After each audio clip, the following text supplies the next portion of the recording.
এত নারী সমাজ জাহান্নামে কেন? নবীজি বললেন কুফরি করার কারণে তারা জাহান্নামে। সাহাবীরা বলেন হুজুর তারা কি আল্লাহর সাথে কুফরি করেছে? বলে না। তাহলে আপনি রাসূলের সাথে কি কুফরি করেছে? বলে না। আল্লাহর সাথে কুফরি করে নাই, আমার সাথে কুফরি করে নাই। কুফরি মানে বেঈমানি, নাফরমানি। আল্লাহর সাথেও নাফরমানি করে নাই, আমি নবীর সাথেও নাফরমানি করে নাই। তাহলে ইয়া রাসূলুল্লাহ তারা এত জাহান্নামে কেন যাবে? নবী বললেন একটা ভুলের জন্য। বলে হুজুর ভুলটা কি? বলে তোমার স্ত্রীকে যদি তুমি সামান্য সারা জীবন ভরণ পোষণ দাও, তার জীবনে কখনো কোনো সময় তুমি দুঃখ রাখো নাই, সব সময় তার অধিকার তুমি সংরক্ষণ করেছো, তার ভরণ পোষণ তুমি দিয়েছো, তাকে ভালোবাসা দিয়েছো। জীবনের একটা পর্যায়ে যদি তুমি অসুস্থ হয়ে যাও, জীবনের একটা পর্যায়ে তুমি যদি ব্যর্থ হয়ে যাও, কোনো কিছুই তুমি তোমার স্ত্রীর জন্য অপূর্ণ রাখো নাই। সাহাবীরা রে, জীবনের একটা পর্যায়ে যদি তুমি ব্যর্থ হয়ে যাও, তোমার স্ত্রীকে কোনো কিছু দিতে না পারো, তাহলে তোমার স্ত্রী অকৃতজ্ঞতার মতো নাফরমানির মতো বলেই ফেলবে আমি তোমার ঘরে এসে কিছুই পেলাম না, তোমার ঘরে এসে কিছুই পেলাম না। এখনো বুড়ে দাদি জরিনার দাদারে ডাক দেখে জরিনা বাবা তল্লিটা তোমার সেবা করে গেলাম, সংসার করে গেলাম, তল্লির বছরে তোমার কাছ থেকে আমি কিছুই পেলাম না। এই একটা কথা যখন নারী বলবে, নবী বললেন এই একটা কথা বলার কারণে ওই নারী জাহান্নামে চলে যাবে। এখন আমি যদি প্রশ্ন করি, বোন আমার আপনার কাপড় কিনে কে দেয়? বলে স্বামী। চাল কিনে নিয়ে আসে কে? বলে স্বামী। আপনার ওষুধ কিনে কে দেয়? বলে স্বামী। আপনার ডাক্তার কে দেখায়? বলে স্বামী। আপনাকে ভালোবাসে কে? বলে স্বামী। আপনার কঠিন বিপদে পাশে দাঁড়ায় কে? স্বামী। আপনার নিরাপত্তার রক্ষা কবচের মতো আপনার পাশে ঢাল হয়ে দাঁড়ায় কে? স্বামী। আপনার মাথার উপরে ছায়া কে দেয়? বলে স্বামী। আপনার বিছানা কে হয়েছে? বলে স্বামী। সব যদি স্বামী হয়, তাহলে এতটা বছর স্বামীর সংসার করার পরে আপনি বলে ফেললেন আমাকে কিছুই দিলা না, আমাকে কিছুই দিলা না। এটাই হলো নাফরমানি। নবী আমার বললেন সাহাবীরা রে, এই একটা কথার কারণে নারী জাহান্নামে চলে যাবে, নারী জাহান্নামে চলে যাবে। শুধু এই নাফরমানির কারণে আমি নারী সমাজকে জাহান্নামে বেশি দেখেছি, নারী সমাজকে জাহান্নামে বেশি দেখেছি, নারী সমাজকে আমি জাহান্নামে বেশি দেখেছি। অনেক নারীরা স্বামীর অধিকার সংরক্ষণ করে না, স্বামীর হক তারা আদায় করে না, স্বামীর হক তারা আদায় করে না। আল্লাহর নবী গভীর রাত্রিবেলা ফিরে আসছেন, রাত অনেক গভীর, আস্তে করে দরজায় টোকা দিলেন খাদিজা, দরজা খুলে গেল, আর কোনো শব্দ নাই। নবীজি ডাক দিলেন খাদিজা রে তুমি কি ঘুমাও নাই? আম্মা জান বলেন হুজুর রাতের আধারে কালেমার দাওয়াত দেওয়ার জন্য আপনি বাহিরে বাহিরে ঘুরেন, কত শত্রু আমার ইয়া রাসূলুল্লাহ, আমি খাদিজা আপনারে বাহিরে রেখে ঘুমাইতে পারি না, আমি আপনার অপেক্ষায় দরজার পাশে ঠেস দিয়ে দাঁড়ায় থাকি। একবার জোরে বলা যাবে কি ইয়া রাসূলুল্লাহ? ও নারী সমাজ, স্বামীর খেদমত কিভাবে করতে হয় একজন মা থেকে তুমি শিখে যাও। হযরত আম্মা জান খাদিজাতুল কুবরা 40 বছর বয়স ছিল, আমার নবীর 25 বছর বয়স ছিল। এমন ভাবে খেদমত করেছে, স্বামীকে এমন ভাবে খুশি করেছে। রাত্র গভীর, সবাই যখন ঘুমায় মা জননী তখন ঘুমান নাই, আমার রাসূলের জন্য স্বামীর জন্য দাঁড়িয়ে আছেন। রাত্র ফিরে আসার পরে আল্লাহর নবীজি সামনে খাবার রাখলেন, আল্লাহর নবী খাবার খেতে বসেছেন। স্ত্রী ছাড়া নবী খাবার খেতেন না এবং নিজে স্ত্রীর সাথে একসাথে বসে খাবার খেতেন। প্রিয় নবীজি খাবার খেতে বসেছেন, সামনে অনেক খাবার। খাদিজা তুমি কি খাও নাই? বলি ইয়া রাসূলুল্লাহ আপনাকে ছাড়া আমি কি করে খাবার খেতে পারি? নবীজি হাড়গুলি চাবাচ্ছিলেন, কিছু হাড়ের অংশ দেখবেন চাবানোর পরে থেকে যায়, ওইগুলি নবীজি রেখে রেখে দিচ্ছিলেন। আর আম্মা জান খাদিজাতুল কুবরা ওই হাড়গুলি আবার মুখের মধ্যে দিয়ে চাবাচ্ছিলেন। আল্লাহর নবী বলেন খাদিজা ভালো খাবার তো সামনে আছে, তুমি এগুলি বাদ দিয়ে আমার চাবানো হাড় কেন চিবাচ্ছ? আম্মা জান ডাক দিয়ে বলেন ইয়া রাসূলুল্লাহ আপনার এই হাড় চাবানো হাড়ের ভিতরে এত বরকত, এত মজা অন্য কোনো খাবারের ভিতরে নাই, সেই জন্য আপনার খাদিজা আপনার চাবানো হাড় চিবিয়ে চিবিয়ে খাচ্ছে। একবার আওয়াজ তুলে বলা যাবে কি মারহাবা? অধিকার বুঝে যান। একজন মা স্বামীর কিভাবে খেদমত করেছিলেন, স্বামীকে কিভাবে ভালোবেসেছিলেন শুনে যাবেন। হাজেরিন, হাজরতে হযরত ইব্রাহিম খলিলুল্লাহ তিনার স্ত্রী আমাদের মা জননী আম্মা জান হাজেরাকে মক্কাতুল মুকাররমায় রেখে গেলেন। কোলের মধ্যে সন্তান ইসমাইলকে ধুয়ে গেলেন। কোনো পানি নাই, শুধু কিঞ্চিত একটা মশক পানি দিলেন আর কিছু খেজুর হাতের মধ্যে দিয়ে রওনা দিলেন। খাদিজা, হাজেরারে তোমার এখানে রেখে গেলাম, চলে যাচ্ছি আমি আবার হারান। তখন ফিলিস্তিনটাকে আগে হারান বলা হতো। হারান কি বলা হতো? হারান। ফিলিস্তিনের আগে নাম ছিল হারান। হারানের দিকে রওনা করলেন হযরত ইব্রাহিম আলাইহিস সালাম। হযরত হাজেরা কোনো কথা বললেন না, পিছন দিক থেকে জুব্বা টেনে ধরলেন। জুব্বা টেনে ধরে বললেন, স্বামী গো, আপনি কি আমারে আপনার ইচ্ছায় এখানে রেখে যাচ্ছেন না আল্লাহর ইচ্ছায়? তখন ইব্রাহিম আলাইহিস সালাম বললেন, ও হাজেরা, আমি আমার কলিজার টুকরা সন্তানটা আমার ইচ্ছায় রেখে যাচ্ছি না, আমি আমার এই কলিজার টুকরো সন্তানটাকে মালিকের ইচ্ছায় তোমাদেরকে রেখে যাচ্ছি।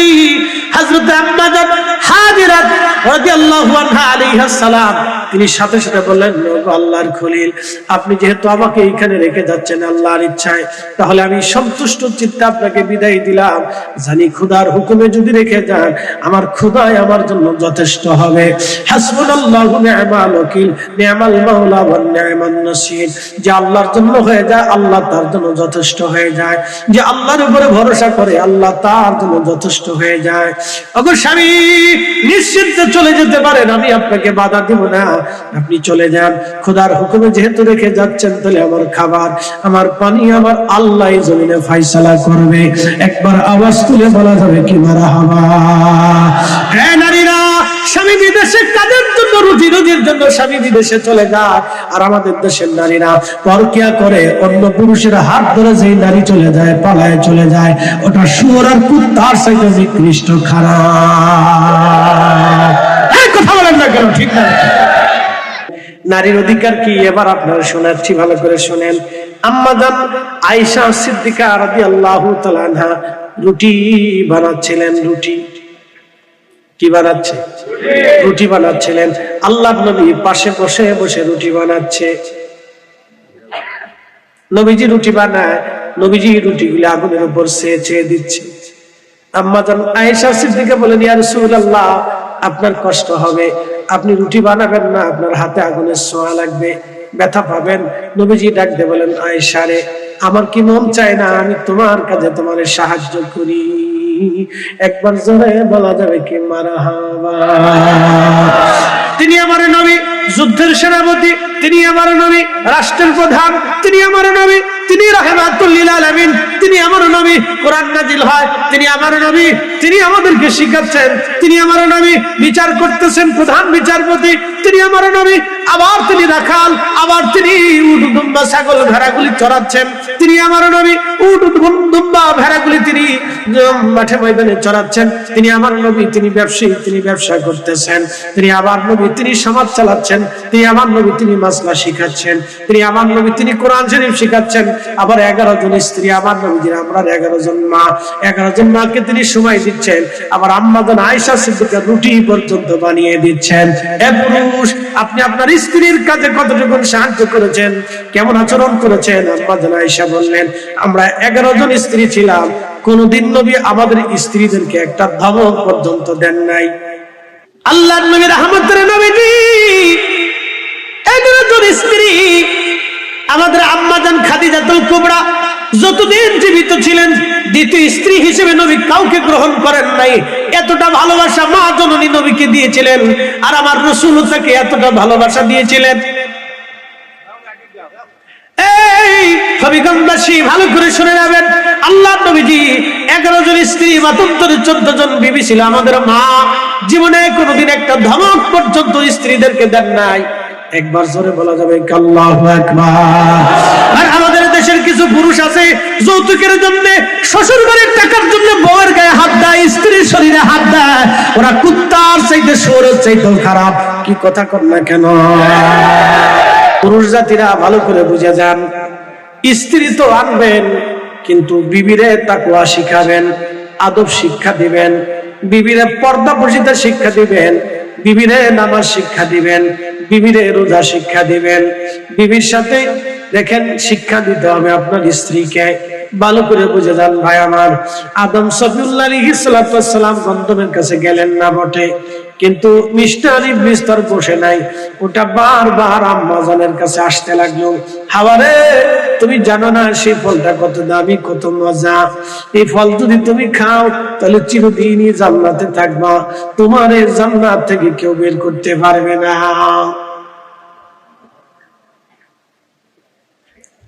শুনে যাবেন, আজকে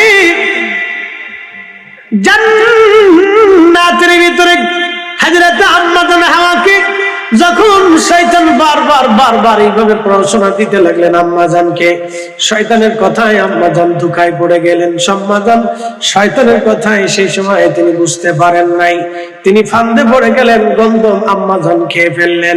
আম্মা জান গন্ধম খাওয়ার পরে বারবার আদম আলাইহিস সালামের কাছে এসে কয়, স্বামী রে, এটা দারুণ খাবার, আপনি একবার খেয়ে দেখেন, খুবই চমৎকার দারুণ খাবার। এই গন্ধম খাওয়ার সাথে সাথে আম্মা জানের প্রত্যেক মাসে নারীদের যেই অসুস্থতা আসে, সেই অসুস্থতা আম্মা জানের চাপ দিল। আর আল্লাহর জায়গা পাক, আল্লাহর জান্নাত পাক। আর আম্মা জান আদম আলাইহিস সালামকে বারবার খাওয়ার জন্য অনুরোধ করতে লাগলেন।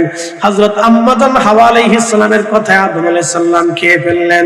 আর আদম আলাইহিস সালামের পেশাব পায়খানায় চাপ দিয়ে বসলো। বেহেশতের ভিতরে দুইজনের এই অবস্থা আসার পরে আল্লাহ পাক রব্বুল আলামিন শরীর থেকে পোশাক ফেলে দিলেন। পোশাকগুলি খুলে পড়ে গেল তাদের। তারা তখন লজ্জাস্থান ঢাকার জন্য,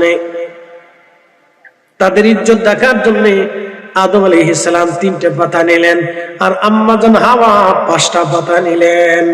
3 পাতা 5 পাতা, 3 পাতা 5 পাতা। পুরুষের জন্য কাফন 3 টুকরা, আর নারীর জন্য কাফন হলো 5 টুকরা। একবার জোরে বলা যাবে কি মারহাবা?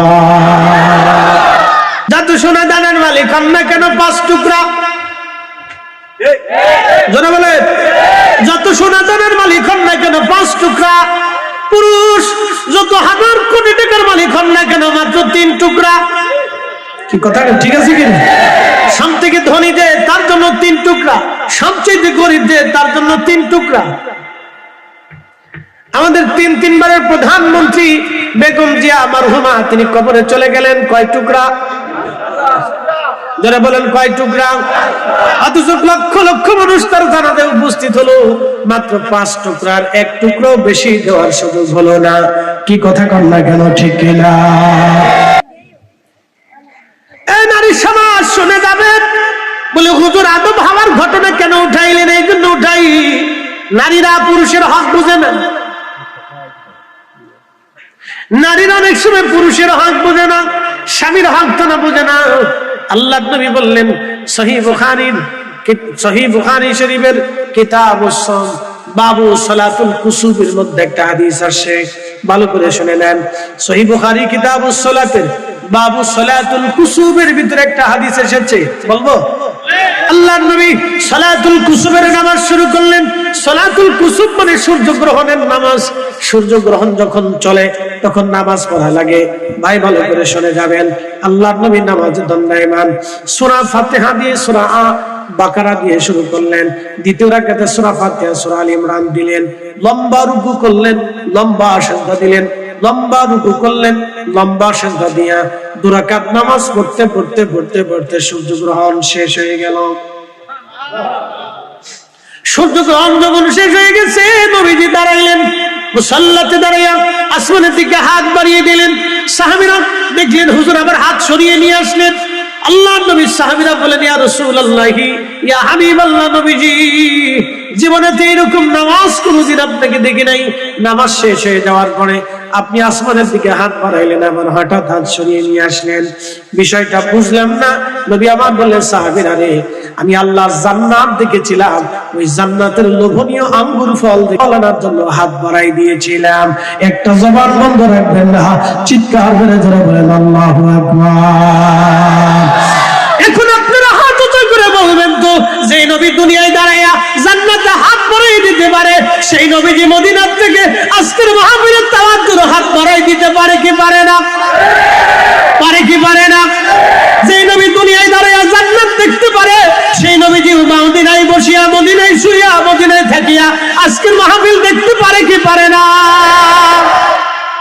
যখন আমরা বলি তখন ভাইরা আমরা বেদাতি।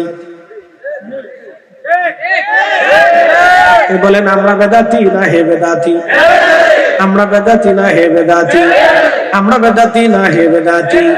যদি বলে রসুল সত্য তাহলে তারা বেদাতি, যদি বলে নবীর এই মুজিজা মিথ্যা তাহলে আমরা বেদাতি। কি কথা ঠিক আছে কিনা? আর আকাশ ভেঙে যাবে, পৃথিবী পড়ে যাবে, সাগর শুকিয়ে যাবে, রসুলের এই মুজিজা কখনো মিথ্যা হবে না। নারীরা মহারানা যারা পান নাই ভালো করে শুনে নেন। আদম সুফিউল্লাহ জিবরাইল বলল আদম আপনি বিবির জন্য মহারানা দেন। আদম আলাইহিস সালাম বললেন জিবরাইল মহারানা আবার কি? জিবরাইল বললেন আপনি আপনার স্ত্রীর জন্য আপনার সম্পদ থেকে কিছু অর্থ দেন। আল্লামা ইমাম মুল্লা আলী কারি মাক্কি আল মাওরিদুর রাবির মধ্যে তিনি লেখেন আদম সুফিউল্লাহ আলাইহিস সালাম ডাক দিয়ে বলেন জিবরাইল আমি আল্লাহর বাড়ি খাই, আল্লাহর বাড়ি ঘুমাই, আমি জান্নাতে থাকি, আমার তো বলে কোনো কিছুই নাই, মহারণা দিব কোথা থেকে? রব্বুল আলামিন ডাক দিলেন জিবরাইল আদমকে তুমি বলে দাও আমার আখিরি নবী রাহমাতুল নবীর নামে 3 বার মতান্তরে 11 বার দুরূদ শরীফ পড়ে যেন তার বিবিকে মহারানা দিয়ে দেয়। একবার জোরে বলা যাবে কে মারহাবা? নগদ নগদ মহারানা দিয়ে দিবেন। এটা স্ত্রীর হক, বিবির হক, নারীর হক। আপনি হক নষ্ট করতে পারেন না। অর্ধেক দিয়ে তারপর অর্ধেক মাপ চাইলেন, জরিনার মা মাফ করে দাও, তুমি তো আমার, আমি তো তোমার, আমার তো আছে তোমার, তোমার যা আছে আমার। পাম্পট্টির দিন চলবে না গো, চলবে না।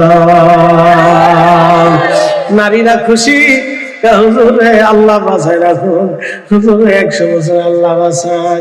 আর হুজুর যেন প্রত্যেকদিন এই ওয়াজ করে, এটা বেটিরা খুশি হয়েছে আজকে। এটা নারীর হক দিতেই হবে আপনাকে, মহরণে স্ত্রীর হক আপনাকে দিতে হবে। যে কোনো মূল্যে স্ত্রীর হক আপনাকে আদায় করতে হবে। আল্লাহ সৃষ্টির প্রথম থেকে আদম আলাইহিস সালামের মাধ্যম দিয়া নারীর মহারানা ধার্য করে দিলেন আমার আল্লাহ। 11 বার দুরূদ শরীফ পড়ে মহারানা দেয়া হলো, ওই যে থেকে দুরূদ চালু হয়ে গেল। এই বান্দাদের ভিতরে মানব জাতির মধ্যে দুরূদ শরীফ চালু হয়ে গেল। একটা কথা মনে রাখবেন, দুরূদ দিয়া আল্লাহ মানব জাতির সূচনা করেছেন। দুরূদ শরীফ দিয়া, দুরূদ শরীফ দিয়া মানব জাতির সূচনা, দুরূদ শরীফ দিয়া মানব জাতির সূচনা। এই জন্য যেই কাজ দুরূদ দিয়ে শুরু হয় ওই কাজের ভিতরে বরকত, বরকত, বরকত, বরকত, বরকত, বরকত। অতএব আমার বাড়ির মিলাদ যে বন্ধ করতে চায়, বোঝা যাবে ডাল মে কুছ কালা হে, শয়তানি আছে।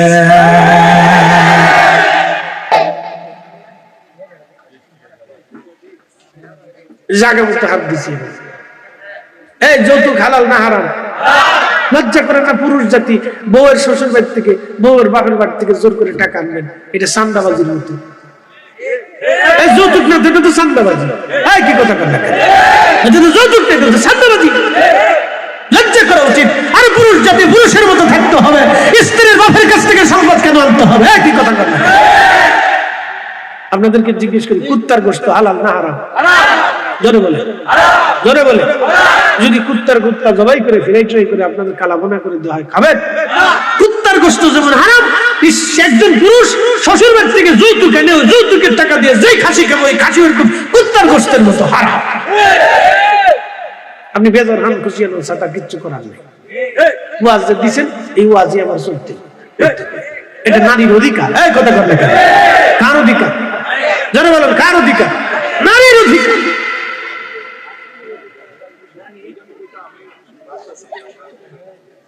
নারী জাতির অধিকার, নারী জাতির অধিকার, নারী জাতির অধিকার, নারী জাতির অধিকার। আমরা এখন যদি সতর্ক না হই তাহলে আমার বোন, আমার মেয়ে, আমার নাতি, আমার সন্তানদেরকে বিয়ে দেওয়ার সময় যৌতুক আসবে। আমরা যৌতুক নেব না, যৌতুক দেব না। এই কথা বলেন না কেন? ঠিক আছে কেন? হাতু করে বলেন, হাতু করে বলেন, যৌতুক দেব না। যারা বলেন যৌতুক দেব না, যৌতুক নেব না। যৌতুকের টাকা যেরকম হারাম, কুত্তার গোশত ওইরকম হারাম। কি কথা বলেন না? জোরে বলেন, জোরে বলেন। যৌতুকের টাকা যেমন হারাম, সুদের টাকা ওইরকম হারাম। না কেন? যৌতুকের টাকা যেমন হারাম, ঘুষের টাকাও এরকম হারাম। যারা বলেন ঠিক না বেঠে? এটা নারীর অধিকার। যারা বলেন কার অধিকার? নারীর অধিকার। এই অধিকার যদি বাস্তবায়ন আমরা করতে না পারি, তাহলে আগামীর সমাজ অন্ধকারে নিমজ্জিত হবে, আমাদের বাচ্চারা, আমাদের সন্তানরা বিপদগ্রস্ত হবে। আল্লাহর নবী এটাকে চিরতরে হারাম করে দিয়ে গেছেন, একবারে মাটির নিচে কবর দিয়ে গেছেন নবীজি। অতএব যৌতুক দেওয়াও হারাম, নেওয়া হারাম। আমরা যৌতুক যারা দিবে, যারা নিবে, যৌতুক যারা নিতে চায়, ভাববেন ছোট লোক। আপনি খুশি হন কিছু, তবে এবার সুন্নত শিখে দিয়ে দেন। একসাথে কোন আল্লাহু আকবার। কি শিখে দিয়ে দেন? সুন্নত। যারা মেয়ে বিয়ে দেন তারা শিখে দেন, যারা মেয়ে বিয়ে দেন তারা শুনে দেন রাসূলের সুন্নত শুনে দেন। ফাতিমাতুজ জাহরা রাদিয়াল্লাহু আনহার বিয়ে হয়ে গেল। প্রিয় নবীজি ফাতিমার ঘরের আসবাবপত্রগুলি কিনে কিনে ফাতিমার বাড়ি পাঠালেন। হযরত আলীর চাওয়া লাগে নাই, ফাতিমার ঘরে আল্লাহর নবী নিজে কিনে কিনে আসবাবপত্র দিয়ে দিলেন। একসাথে বলবেন না মারহাবা। ফাতিমার বাড়িতে নবীজি আসবাবপত্র দিয়ে দিলেন। শোনেন, ধনী ব্যক্তির বাড়িতে যদি আপনার মেয়ে বিয়ে দেন, তাহলে কিছুই দিলেও চলে, না দিলেও চলে, তবে জামাইকে এবং আপনার মেয়েটার জন্য কিছু আসবাবপত্র বৈঠকন দেওয়া, এটা সুন্নতে রাসূল, আমার নবীর জীবনের সুন্নত। জামাই বাড়ি কিছু কিনে কেটে সুন্দর করে এটা সেটা দিয়া একবারে দারুণ দারুণ জিনিস দেওয়া, এটা সুন্নতে রাসূল। আসবাবপত্র দিতে পারেন, হাড়ি পাতিল দিতে পারেন, উপঢৌকন হিসেবে কাপড় চোপড় আরো আনুষঙ্গিক জিনিস দিয়ে দেওয়া, এটা সুন্নতে রাসূল। কিন্তু চেয়ে নিতে পারবেন না। আর শ্বশুর বাড়ির পক্ষ থেকে যদি জামাইরে কিছু না দেন, তাহলে এটা হলো কিপটেমি, এটাও ছোট লোকি প্রথা। এটাও ছোট লোক। থাকার পরও যে জামাইরে দেন, এটা ছোট লোক। কথা বুঝাইতে পারছি না? যারা মাইয়ে বিয়ে দিচ্ছেন তারা ভালো করে বুঝে যান, সুন্নত শিখে যান। আল্লাহ রাসূল প্রত্যেক দিন ফাতেমার বাড়ি খোঁজ দিয়েছেন। আপনি মেয়ে বিয়ে দিয়েছেন 10 বছর, মেয়ের খোঁজ খবর নেন না। জামাই মরে গেছে না ভাই, ছেড়েছে, খোঁজ খবর নেন না। আর আল্লাহ রাসূল প্রত্যেক দিন ফাতেমার বাড়ি খোঁজ নিয়ে তারপরে ভাত খেয়েছে। একসাথে কোন আল্লাহু আকবার। এই সুন্নত যদি আমাদের মধ্যে থাকতো, তাহলে কোন নারীর সংসার নষ্ট হয় না। তাই আজ থেকে বললাম, জোরে বলে, কোন নারীর সংসার নষ্ট হয় না। এই সুন্নত আমাদের ভিতরে নেই, এটা মরে গেছে। পুরুষ মনে করছে আমি মেয়ে বিয়ে দিছি, আমি বেঁচে গেছি। ইস, শয়তান কোথাকার! তোমার ওই কন্যা সন্তান তোমার জীবনের একটা অংশ, তোমার বাচ্চা, তোমার সন্তান, তোমার কাছে সে হক পায়। যতদিন তুই বাবা বেঁচে থাকবে, ততদিন মেয়ে সন্তান বাবার কাছে হক পায়। একসাথে কোন আল্লাহু আকবার। কার কাছে হক পায়? বাবার কাছে হক পায়। সন্তান যদি 1 বিঘা জমি পায় ছেলে, তাহলে মেয়ে পাবে 1/2 বিঘা জমি। কথা ঠিক আছে কিনা? তাহলে মেয়ের অধিকার আপনি, আপনার মেয়ের অধিকার আপনি দিয়ে তারপরে যাবেন। আপনি আপনার কন্যার অধিকার বাস্তবায়ন করবেন না, এটা কেমন? স্বামী স্ত্রীর অধিকার, নারীর অধিকার, শ্বশুর বাড়ির অধিকার, শ্বশুরদের অধিকার, এগুলো যদি সবাই আমরা বুঝতে পারতাম, তাহলে আমাদের সমাজ অনেক সুন্দর হয়ে যেত, রাষ্ট্র সুন্দর হয়ে যেত। কথা বল না, ঠিক আছে কিনা?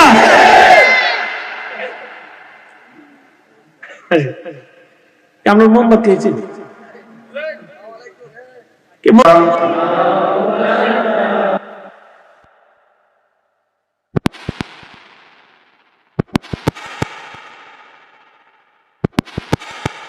পাই ধরে বলি, স্ত্রীর কাছে লজ্জিত হবেন না। আপনি কম খান, কিন্তু শ্বশুর বাড়ি থেকে যৌতুক আনবেন না, চেয়ে আনবেন, খুশি মানে দিলে দিবে, না দিলে নাই। তবে শ্বশুর যারা আছেন, যদি আপনি সামর্থ্য থাকার পরে জামাইলে না দেন, তাহলে আপনার মতো ছোট লোক দুনিয়াতে আছে বলে আমার জানা নাই। কি কথা ঠিক আছে কিনা? তাহলে আপনি ছোট লোক। কি কথা ঠিক আছে কিনা? রাসূল করিম নিজে তার কন্যা ফাতেমার জন্য মুঠোফোন পাঠাতেন, নাতি হাসান হুসাইনের খোঁজ নিতেন, জামাইয়ের মুঠোফোন পাঠাতেন। না আপনি দিবেন না?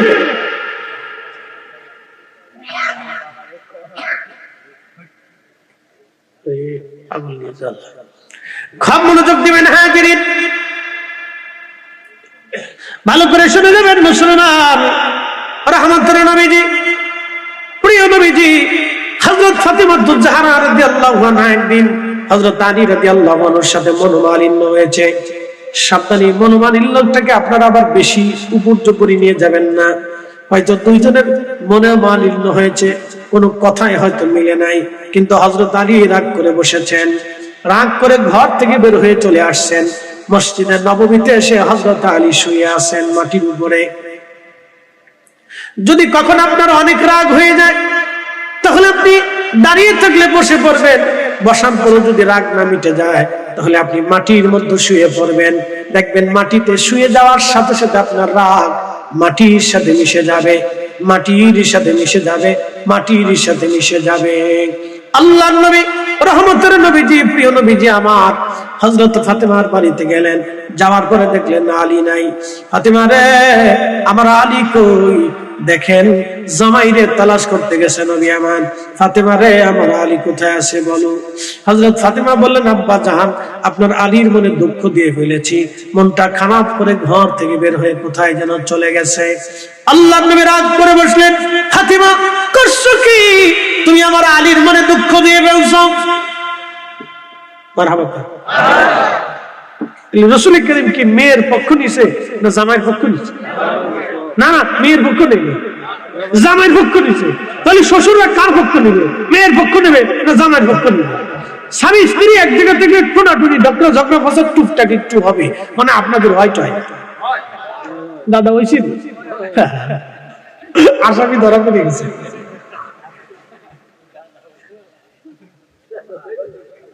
দাদা কথা কইতেছে না, এই দাদা খুব সালা, এই দাদা মাথা নিচু করে দেখছে। টুকটাক ঝগড়া মাসাদ হবে, এক জায়গা থাকলে হবে। পৃথিবীর কেউ এখান থেকে বাদ যায় না, নবীরা ছাড়া। একসাথে বলেন আল্লাহু আকবার। নবীরা ছাড়া এখান থেকে কেউ বাদ যায় না। স্বামী স্ত্রীর টুকটাক মনোমালিন্য ঝগড়া হবে, এটা স্বাভাবিক হয়ে যায় ভাই আমার। কিন্তু এই সময় শ্বশুরের দায়িত্ব জামাইয়ের পক্ষ নেওয়া, শ্বশুরের দায়িত্ব কিন্তু মেয়ের পক্ষ না নেওয়া। কিন্তু আমাদের দেশের কিছু নারীরা বুঝে না, মেয়েরা ডাক দেখায়, শুনুন শুনুন গোলামের হুক, তোর ধামক দিছে, শুনুন তোর আরেক জায়গায় বিয়ে দিবি না। ফুল আর কি অভাব পড়ছে, আমার মাইয়া কি ভাই জায়গায় ছাড়া কি শুয়া ইস বেডির তেজ করতে রে। এই নারী সমাজ এগুলো বলবে। স্বামী স্ত্রীর টুকটাক ঝগড়া হবে, ওটা হলে সাথে সাথে মিট করে দিবে, জামাইয়ের পক্ষ নিয়ে। আল্লাহ রাসূল জামাইয়ের পক্ষ নিয়ে দিলেন, হযরত আলীর পক্ষ নিয়ে ফাতিমা রাদিয়াল্লাহু আনহাকে মিষ্টি ধমক দিলেন, ফাতিমা করছো কি? আমার আলীর মনে দুঃখ দিয়ে ফেলছো, কোথায় গেছে আমার আলী? বলে আব্বা জান কোথায় যে বের হয়ে গেছে বলতে পারি না। আল্লাহর নবী খুঁজতে আসলেন। মারহাবা। আচ্ছা বলেন, নবীজি কি আলীর কাছে দায় চাচ্ছে? নবী তো নবী, সেই মহান ব্যক্তি যদি জামাইরে তালাশ করতে আসে, তাহলে আপনি আবার কেডা? কি কথা ঠিক আছে কিনা? এই জন্য সুন্নতে আসেন, সুন্নতে আসেন, রাসূলের আদর্শে আসেন। এমন জমানায় নবীর উম্মতের আদর্শ না থাকার কারণে আজকে ডিভোর্স ডিভোর্স, তালাক তালাক, অশান্তি বিশৃঙ্খলা তামাম দুনিয়া ঘুরে গেছে।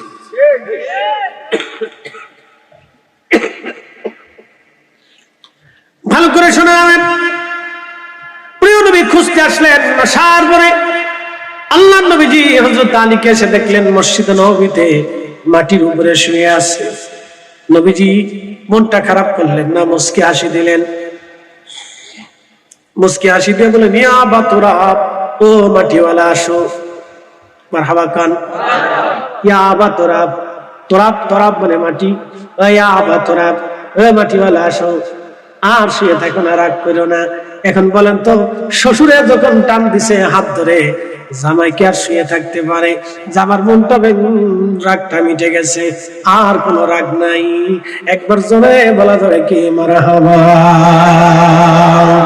শ্রেষ্ঠ নবী দিলাম রে তরিয়ে দিতে রোজাসরে, শ্রেষ্ঠ নবী দিলাম রে তরিয়ে নিতে রোজাসরে, পথ না ভুলি তাই তো দিলে পাক কুরআনের বাণী, খুদা তোমার মেহেরবানি। আল্লাহুম্মা সাল্লি আলা, আহে জবান খুলে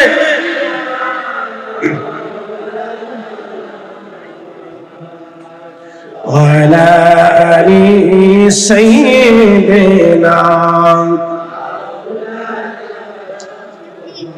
লা ইলাহা, জোরে জোরে লা ইলাহা, ও লা ইলাহা, ও লা ইলাহা, হাসবি রাব্বি জাল্লাল্লাহ মা ফি কলবি গায়রুন আহাদুর মুহাম্মদ, বলি নূর মুহাম্মদ, বলি লা ইলাহা ইল্লাল্লাহ, লা ইলাহা, জোরে লা ইলাহা,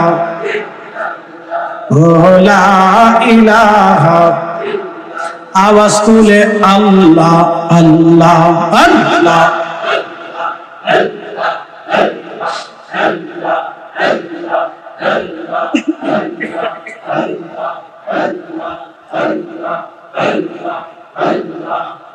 পাক সুবহান কে পারে বুঝিতে তোমার শান, আল্লাহ আল্লাহ আল্লাহ,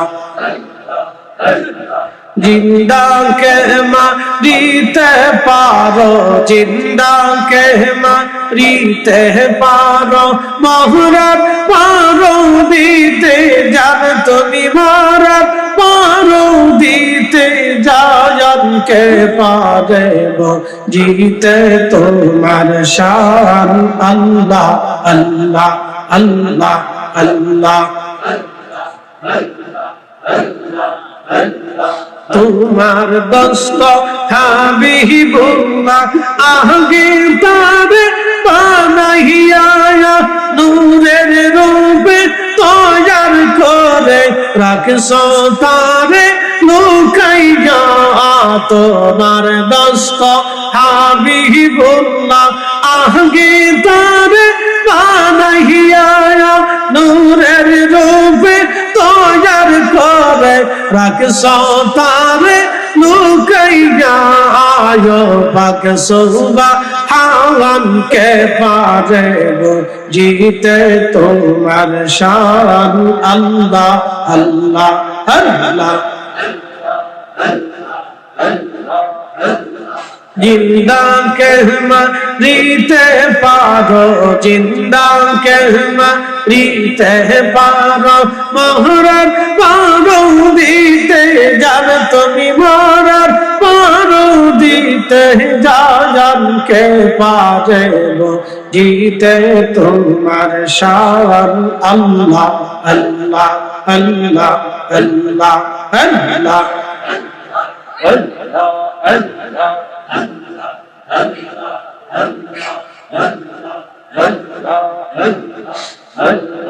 তোমার দোস্ত হাবিবুল্লাহ আগে তারে বানাইয়া নূরের রূপে তৈয়ার করে রাখছো তারে লুকাইয়া, পাক সুবহান কে পারে বুঝিতে তোমার শান, আল্লাহ আল্লাহ, জবান বলে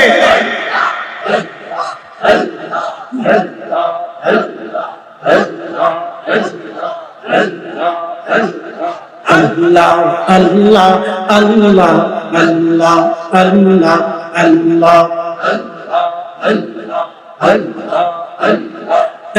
এক লক্ষ 24,000 পয়গম্বর বানাইয়া তোমার দস্ত হাবিবুল্লাহ রাখছো তারে লুকাইয়া, 1,24,000 পয়গম্বর বানাইয়া তোমার দস্ত হাবিবুল্লাহ রাখছো তারে লুকাইয়া, পাক সুবহান কে পারে জিতে তোমার শান, আল্লাহ আল্লাহ আল্লাহ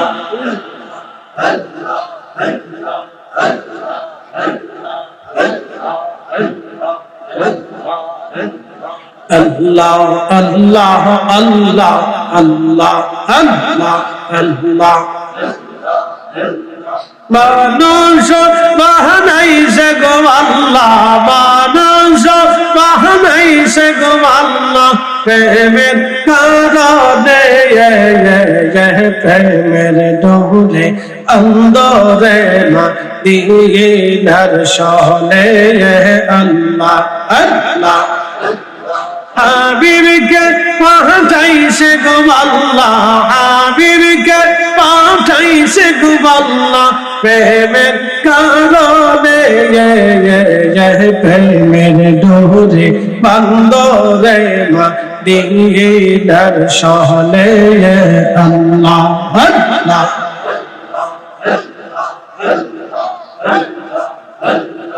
আল্লাহ বানাইলেন কত জাতি, হইল না তার প্রেম প্রীতি। আল্লাহ বানাইলেন কত জাতি, হইল না তার প্রেম প্রীতি। অবশেষে মানুষ বানায়, অবশেষে মানুষ বানায় প্রেমের কারণে প্রেমের ডোরে বন্দরে মদিনার শহরে আল্লাহ আল্লাহ আল্লাহ।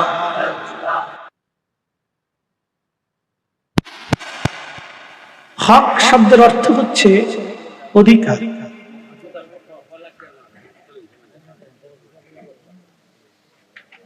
স্বামীর অধিকার, স্ত্রীর অধিকার, এই দুইটা বিষয়ের উপরে আমি আপনাদেরকে শোনাব। এটা আমাদের জীবনের একটা অবিচ্ছেদ্য অংশ। আপনার যদি কন্যা সন্তান থাকে তাহলে তাকে বিয়ে দিতে হবে, ছেলে সন্তান যদি থাকে তাকেও বিয়ে দিতে হবে।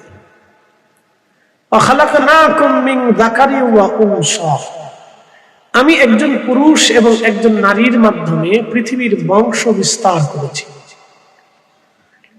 সেই নারী এবং পুরুষের বংশ বিস্তারের বিশুদ্ধ আইনগত এবং হালাল পদ্ধতির নাম হচ্ছে বৈবাহিক ব্যবস্থা। এই বৈবাহিক ব্যবস্থার মাধ্যমে একজন পুরুষ একজন নারীর জন্য হালাল হয়, একজন নারী একজন পুরুষের জন্য হালাল হয়।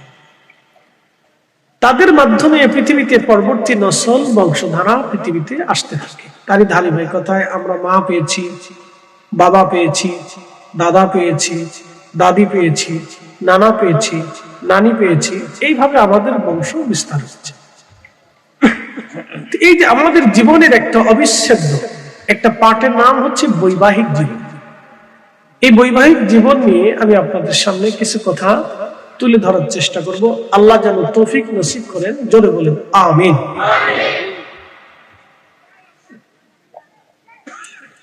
মা বোনেরা যারা আছেন তারাও ভালো করে শুনবেন। আমি এই আলোচনাটা শুরুর প্রথম দিকে আমি একটা স্থানে আপনাদেরকে নিয়ে যাব, সেটা আদম এবং আম্মাজান হাওয়া আলাইহিস সালাতু ওয়াস সালামের প্রথম জীবন সম্পর্কে। এখান থেকে আমাদের কিছু শিক্ষা আছে। আদম আলাইহিস সালাতু ওয়াস সালাম জান্নাতে একাকিত্ব, man can not live alone, যিনি লিখেছিলেন তিনি ভালোই লিখছেন যে মানুষ একাকিত্ব বসবাস করতে পারে। কথা সত্য। মানুষ যত বেশি একাকিত্ব বরণ করে ততই সে মানসিক ভাবে সাইকোলজিক্যাল প্রবলেম তার মগজে চলে আসে। এই জন্য দেখবেন কোন বাচ্চা যদি গম্ভীর হয়ে বসে থাকে তাহলে বুঝবেন বাচ্চাটা অসুস্থ। আর যদি কোনো বাচ্চা খেলাধুলা করে, দৌড়াদৌড়ি করে, লাফালাফি করে, ছোটাছুটি করে, তা বুঝবেন ওটা সুস্থ। এই জন্য বাচ্চারা যত খেলুক, লাফালাফি করুক, দৌড়াদৌড়ি করুক, ওকে নিষেধ করা যাবে। আমরা অনেক সময় বুঝি না। বাচ্চারা মসজিদে ছোটাছুটি করে, অনেক সময় মুরব্বীরা ডাক করে, দাবড়ায় টাবড়ায় দেয়, তারাই তারাই দেয়, চলে আসে। কি বাচ্চারা ঠিক আছে নি? হ্যাঁ বাচ্চারা ঠিক আছে নি? যতদূর পারো খেলবা, স্বাধীনতা আজকে থেকে একবারে স্বাধীনতা দিয়ে দেয়। যত পারো খেলাধুলা করো, কোনো নিষেধ নেই। প্রয়োজনে বাড়ি ঘর ভাঙবো, ঘর দরজা পিঠে ভাঙবো, তাও কিন্তু হাত পা যাতে না ভাঙে। যত খেলাধুলা করবে তত বাচ্চা সুস্থ। আর যদি ভম্বলের মতো বেশি থাকে তাহলে বুঝবেন এটার সমস্যা আছে। বুঝতে পারছেন? যাই হোক, আদম আলাইহিস সালাম জান্নাতে একা একা ভালো লাগে, এত নাজ নিয়ামত আছে তাও ভালো লাগে।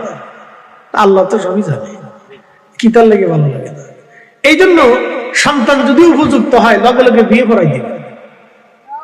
আবার বলি, যুবকরা মনে মনে খুশি হইতেছে, হুজুর আমার বাঁচানোর মধ্যে দিচ্ছে।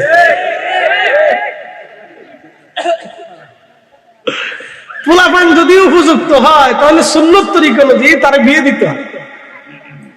মেয়ে যদি উপযুক্ত হয় তাহলে রসুলের তরিকা অনুযায়ী তার বিবাহের ব্যবস্থা করতে হয়।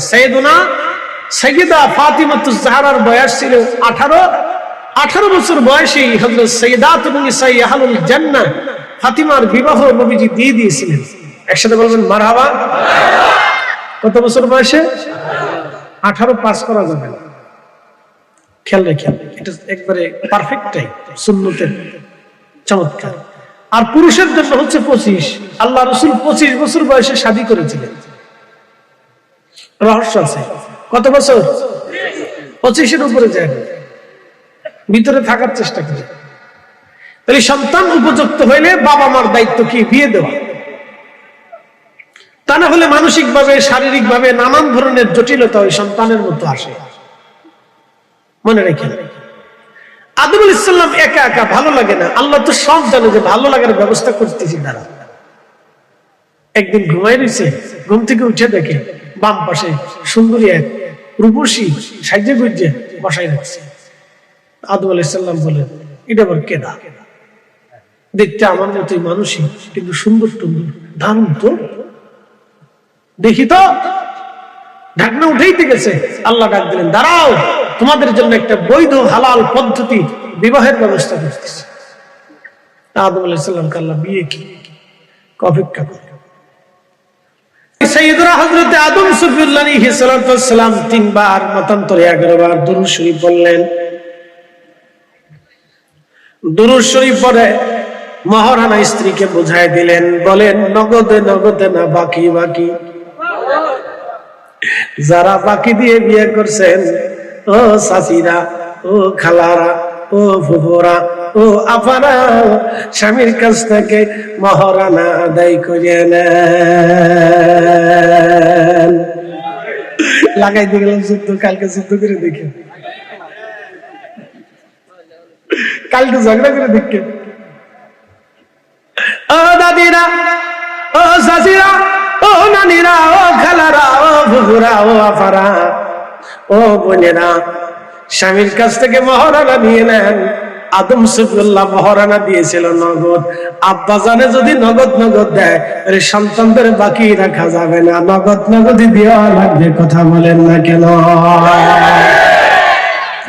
বাকি রাখা হলো চলে। এই পোলা কর, তোরা তো ঠিক করতেছ, বুঝিস কিন্তু তোর পালা কিন্তু সামনে আছে, বুঝছেন? পালা কিন্তু সামনে আছে।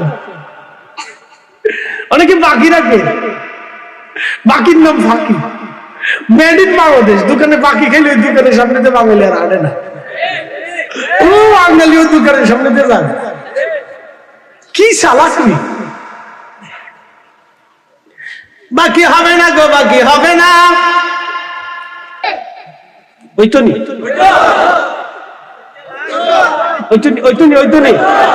মাকালের ফল দেখতে ভালো। বাচ্চারা, মাকাল ফল দেখছিস নি বাবা? ওরা চিপস খাও, ও ছাতু খাই, ছাতু চিনছেন? বার্লি, বার্লি, বালি না, বালি না, বার্লি, বার্লি, ছাতু, ছাতু আরবিতে বলে তালবি না। গম দিয়ে, জব দিয়ে, চালি গুঁড়া দিয়ে তারপরে সুন্দর করে বানায়, খুব পুষ্টি। বাচ্চাদেরকে তো এটা খাবেন না, খালি দোকান থেকে দুটো চিপস কিনে এনে খাবেন। চিপস একদিন চিপস কিনে এনে গ্যাস লাইটটা আগুন ধরে দেখেন ওটার ভিতর কি আছে। ভালো কথা বলে হুজুরকার কথা আপনাদের তো পছন্দ হবে না, ওটা তো খাবেন না, খাবেন ললিপপ, ললিপপ। আর বেটিটা খাইল ফুসকা, ফুসকা, ষটপটি, ষটপটি।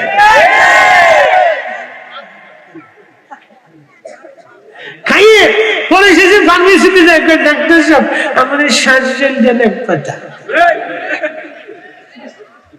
আল্লাহ রাসূল নারীদেরকে বলছে তোমরা খেজুর খাবা, দুধ খাবা, কারণ বাচ্চা পেটে আসলে ডাক্তাররা বলে দুধ খান, খেজুর খান, ফল খান, পুষ্টিজনিত খাবার খান, এটা খেলে বাচ্চার পুষ্টি হবে।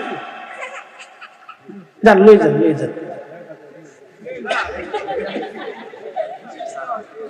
ও মেশিন বাজাই ফেলছে, বলে আর রাখা যাবে না, ওর আর ভালো লাগতেছে না, ওর মার কাছে যাবে। বাচ্চা না সবসময় কি বাবার কাছে থাকতে পারে? বাচ্চাদের মার কাছে যেতে হয়। মা এক আলাদা জিনিস গো, এটা না থাকলে সে বাচ্চা বুঝে যে মা কি জিনিস। কিন্তু দুঃখ, আফসোস হলো সত্য, কয়দিন আগে দেখলাম আনোয়ারাতে এক 6 বছরের বাচ্চা মেয়েটা আর ছোট্ট কোলের বাচ্চাটা, অসুস্থ বাচ্চাটা রেখে মা আর বাবা দুটোটাই পলাইছে। ওরা সুরের চাইতে নিকৃষ্ট।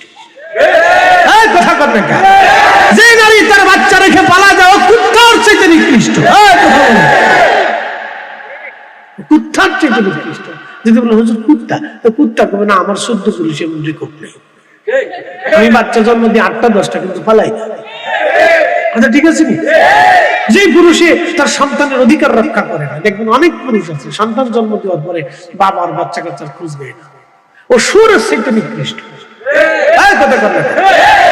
রাষ্ট্রের উচিত ওর সমস্ত সম্পদ বাজেয়াপ্ত করা, বাজেয়াপ্ত করিয়ে ওরে ধরে বাটাম চালান দিয়ে তারপরে সব সম্পদ ওর সন্তানের নামে লিখে দেওয়া,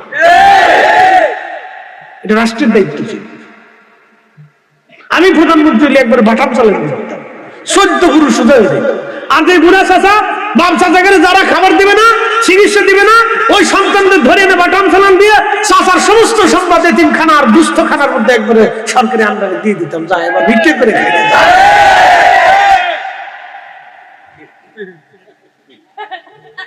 জাতি সারা জীবন আমার স্মরণে রাখতে যে হুজুর একটা কাজ করে দিয়ে গেছে।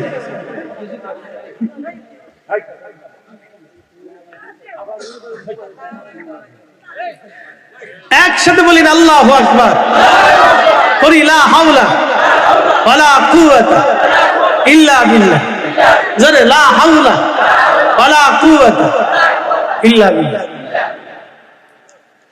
প্রিয় উপস্থিতি হাজিরিন, ভালো করে শুনে নেবেন।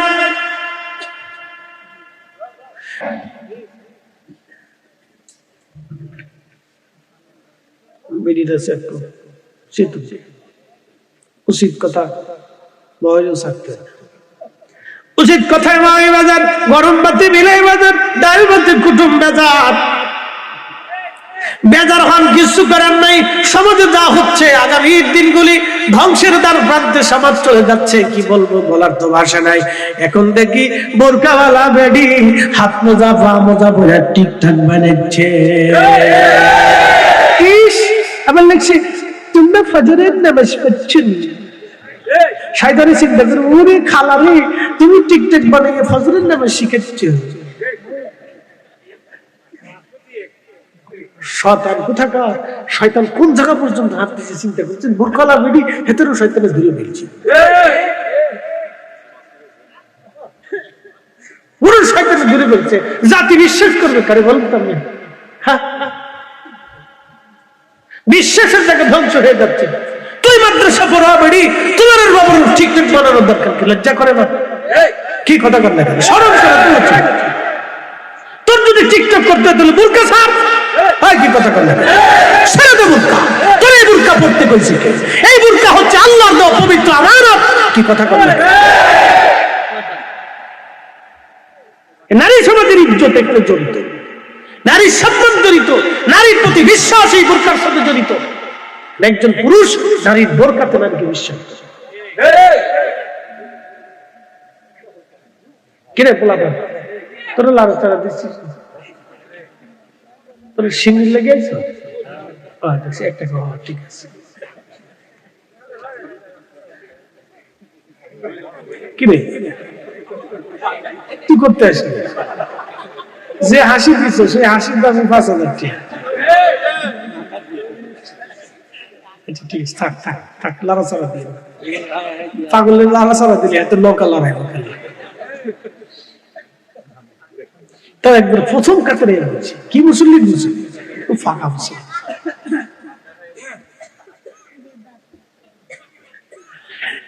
মুসলমান